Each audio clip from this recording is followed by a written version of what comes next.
part of this that I find mind-blowing is if you go and you look at the price chart and you're looking at the top of the price chart, like the top that we saw in December of 2017, and you go back 4 years prior to that date, literally almost to the day, 4 years prior, you see the price top from the previous cycle. 1150, I think. Yeah.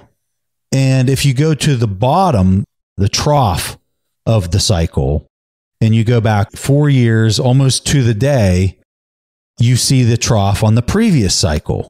That's right. What I think is just so mind-blowing to me is it's like you can actually see the code being exercised on the price chart.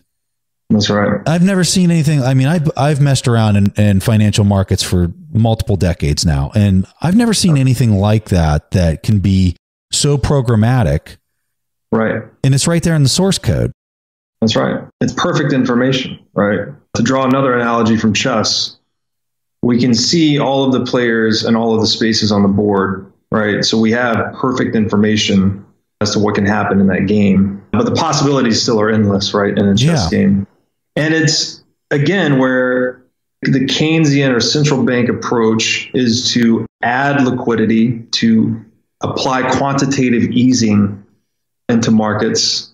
Bitcoin is taking the exact opposite tack, and we can call these halvings actually quantitative tightening, right? It's restricting the new supply flow of money, which increases its price, which draws in more market participants, which makes the network more secure, which increases the profitability of mining, which draws in more miners, which makes the network even more secure, increases its demand as a store of value.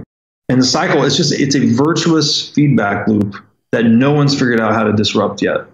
And that's why Bitcoiners are just so incredibly bullish, right? Not only is it programmatic, but it's programmatic for the rest of history for Bitcoin, right? We know every 4 years, the algorithm will cause this difficulty adjustment.